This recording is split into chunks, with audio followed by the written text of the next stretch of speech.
So ngayong araw nga pala ay gusto kong sabihin sa inyo na 14,000 odo na si Snow. Tapos mga nadagdag ko dito after 14,000 odo, syempre kauna-unahan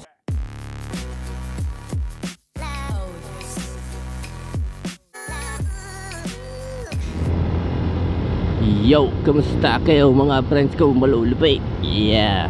So ngayong araw nga pala ay gusto kong sabihin sa inyo na 14,000 odo na si Snow. Nadagdagan na naman siya ng 1,000 odo pagkatapos natin siya i-review ulit. So after 14,000 odo mga friends, ipapakita ko lang sa inyo kung ano yung mga nagbago, kung ano yung mga nadagdag ko dito, kung ano mga pinalitan kong pyesa. Yon. So unang una, after 14,000 odo, kung napalitan ko pa lang ditong pyesa ay ball race. Ball race pa lang yung napapalitan ko. So nakita nyo naman sa latest vlog natin na nagpalit ako ng ball race. Nagpapalit pala ako ng ball race kila sa Boss Win Motovlog sa Lipa, 'di ba? Layo pa ng dinayo kung makapagpapalit lang akong ball race. So ayun ang kauna-unahang pyesa na napalitan ko dito kay Snow. Ang throttle cable ko hindi pa napapalitan. Maswerte tayo kasi hindi pa rin napapalitan ang aking tensioner. So healthy pa ang aking tensioner, throttle cable, clutch cable, ang aking shock, suspension sa una medyo malagutok siya pero okay pa naman yan. So far ball race pa lang talaga napapalitan ko at lahat ng kanyang aspect is healthy pa. So sabi ni Boss Win siguro sa tensioner daw is swertihan lang talaga sa unit na napupunta sa inyo. May mga mabibilis masira. May kagaya nitong akin na 14,000 na is okay na okay pa, wala pang pagbabago. May mga unit din na madali din maputol yung throttle cable, pero tong unit ko 14,000 odo na hindi pa napuputol din. So dito naman tayo sa aking gas consumption. So average gas consumption ko is 48.2 kilometers per liter. So hindi pa ako nagre-reset niyan. Yung huli ko reset is yung ano pa sa Padre-Pio ata yun.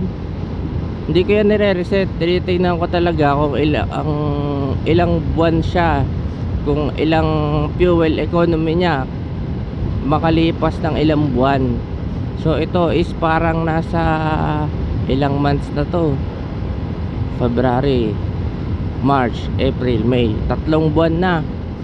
48.2 kilometers per liter ang nakonsumo niya, average for 3 months. So huwag na natin yan i-reset. Magkakasama na kasi yan, lahat ng gamit na yan, mapa looban, mapa city, mapa long ride, mapa hatid-hatid, ganyan. Lahat na ng gamit na yan 48.2 kilometers per liter. So napakatipid yan para sa isang 150cc na motor. Baka nga after baka nga after 6 months, 7 months na hindi ko to nire-reset, baka ito umabot na ulit ng 50 Ganyan kasarap gamitin ng aking motor. Dapat 12K daw ay napa-FI cleaning ko na to. So sa susunod na bisita ko kay Boss Win Motovlog, baka ipa-FI cleaning ko na si Snow. So maghahanda lang ulit tayo ng budget para doon, para mas umokay ang takbo ni Snow, mas reliable gamitin, mas matipid sa gas, ganoon. Pero hindi ko pa siya ipaparimap. Satisfied pa naman ako sa takbo niya. So ayun mga friends, kita niyo naman kung gaano katipid ang motor ko, 48.2 kilometers. Tapos sa performance naman,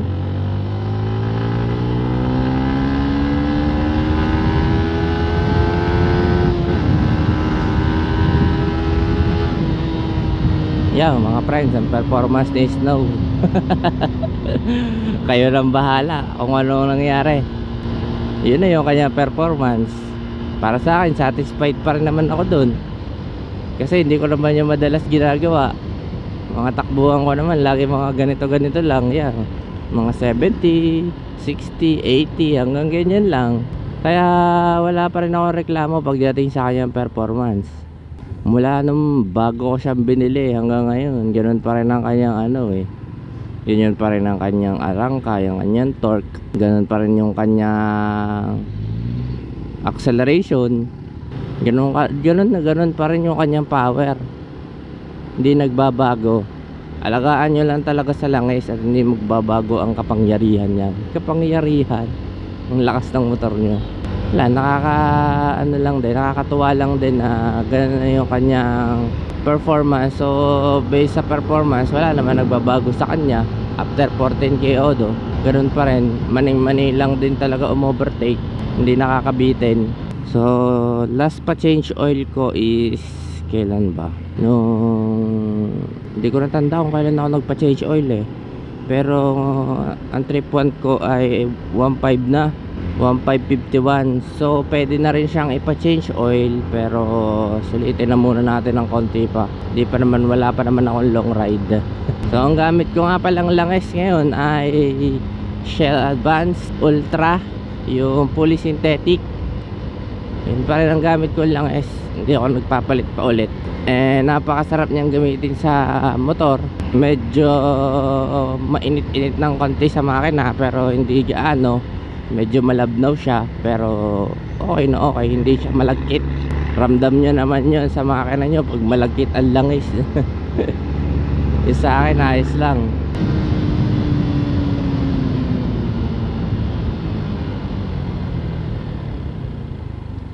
Yung brakes niya, kita nyo naman, nagamit ko na maayos yung brakes. So, madalas ko pa rin ginagamit yung unahan kong brakes kahit nakapagpakabit na ako ng nakapagpakabit na ako ng malakas na brake pump. So sa suspension naman, pakiramdam ko may nagbago na. Feeling ko may nagbago na sa kanyang suspension. Parang medyo tumigas na siya ng konti. Nararamdaman ko na yung tigtig ng kalsada. 'Di ba, mga bago-bago pa siya, hindi ko siya nararamdaman talaga. Minimal lang talaga, pero ngayon nararamdaman ko na yung tigtig ng kalsada. Feeling ko kailangan na rin niyang palitan yung shock ko sa likod. Tapos parang yung una, parang kailangan ko na rin siyang ipatono. Pero okay pa rin naman. Medyo mas dumadalas na nga lang yung paglagudok nung niya sa una. Parang tumatama na lagi yung kanyang tapaludo sa tipos. Parang ganun. So parang lumambot yung una, tapos medyo tumigas na yung likod ng suspension natin. Yun lang yung napansin ko, pero goods to goods pa rin naman yan. Hindi ako masyado nag-aalala. Pero by any chance this year, papatono ko na yung shock ko sa una. O kaya pwede kung magkaka-budget tayo, kung papalarin tayo dito sa YouTube, mapapalitan natin yung suspension natin sa una at sa likod na rin sabay. So hanap lang ako ng spot para ipakita sa inyo itong aking motor, kung ano na yung kanyang itsura. Ngayon siya ay 14,000 odo na. Dito tayo sa harap ng munisipyo, pwede yata dito. Sana hindi ako makasagabal sa mga tao. Doon tayo sa may ginagawa, kasong init. So yung mga friends, time check 7:13. Andito tayo sa harap ng aming munisipyo na napakalaki. Papakita ko lang sa inyo kabuuan ni Snow. Kaya ba may kasasakyan eh. Ayan na si Snow ngayon. So pakinggan natin ang kanyang makina.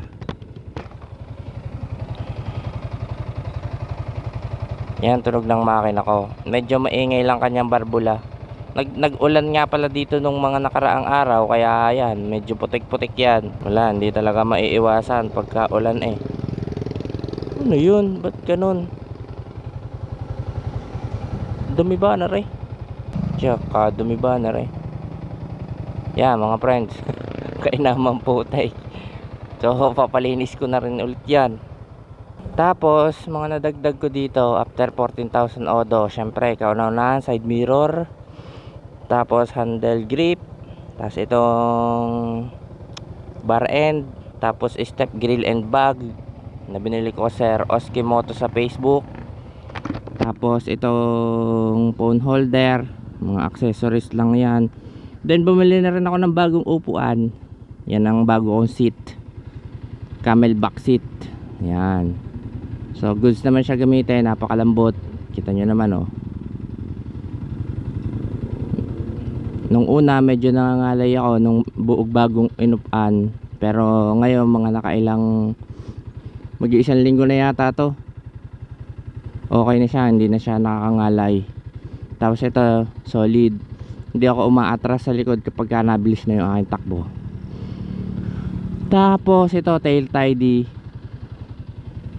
Yan, para dagdag aesthetic, dagdag GP concept o kaya big bike concept, ganyan. Tapos itong brake hose na bagong kabit lang noong nagpunta ako kay Boss Win Motovlog. Yan, sila nagkabit yan. Tapos brake pump na RCB, ito pampalakas ng preno. Tapos itong RCB na shifter. So far, tsaka PIA horn nasa loob, hindi ko mapapakita sa inyo. Yun yung kanyang mga nadagdag dito sa aking motor. Tapos ito ang napansin ko. So yung tambutso ko is nagpe-fade na yung kulay ng kanyang elbow. Yan, nangangalawang na siya. Yan lang ang medyo napansin ko dito. Normal naman yan, normal. Tapos dito naman tayo sa kanyang panel. So kita nyo, ang panel ko goods na goods pa. Fuel economy average 48.2. Average speed ko 27. Dahil pabalik-balik lang naman ako dito. Odo 14,458. Trip 1 515. Trip 2 15. Ayan. Tapos check natin mga signal lights ko. Yan. Oh, gumagana pa naman siya parehas sa una. Tapos sa likod, yan, ang ganda niyan tingnan pagka naka medyo smoke lens. So yung signal lights ko okay pa. Yung high beam at low beam, yan, ilaw ko daytime running light. Tapos yung high beam, nagana pa rin yan lahat. Goods na goods pa yan. And yung clutch ko is kaya pa rin siya ng one finger. Sobrang lambot pa din. So yun lang mga friends, wala naman akong gaanong update. Apakadumi lang talaga niya. Gawa nagtag-ulan. Sa wakas umulan din dito sa amin after forever. Grabe, sobrang tagal bago umulan dito sa amin. Bukas na kaya ang bakery din eh. Gahanap lang ako ng taping guys. Alam nyo ba yung taping? Siguro naman alam nyo yung taping no mga friends. Yung taping yung kulay white na tinapay na lapad na matigas, na masarap. Hindi siya matamis, hindi siya maalat. Tapos meron siyang skim milk powder sa ano, na coating. Yun yung flat na tinapay na masarap. Sana meron sila. Parang sila lang yata nagtitinda ng taping dito sa amin eh.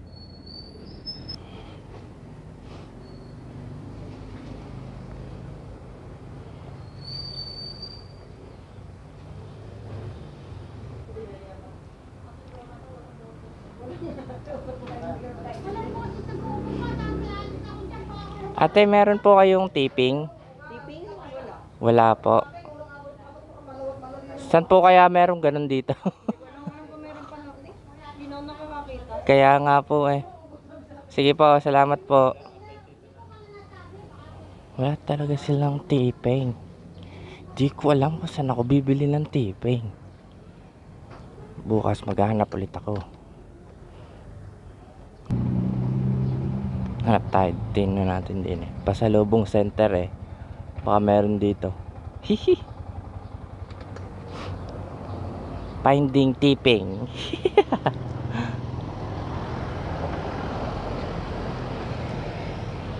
Favorite kasi yun ng mama ni Nicole.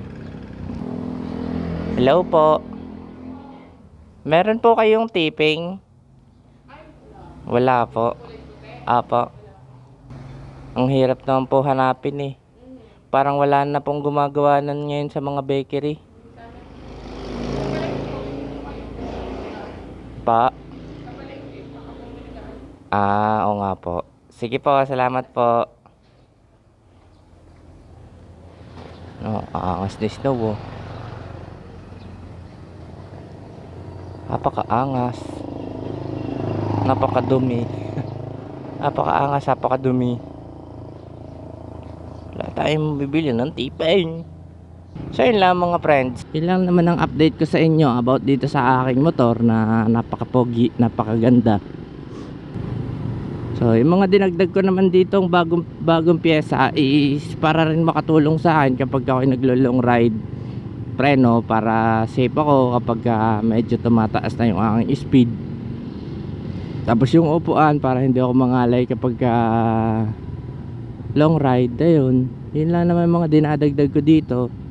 Hindi naman ako masyado nagdadagdag ng mga pyesa na hindi ko masyadong kailangan. So yun lang mga friends, maraming salamat. At kung nagustuhan mo tong video na to, huwag mong kalimutan mag-subscribe. Konting paalala, hinay-hinay at may naghihintay sa ating bahay. In short, or in English, don't drink and drive. Peace.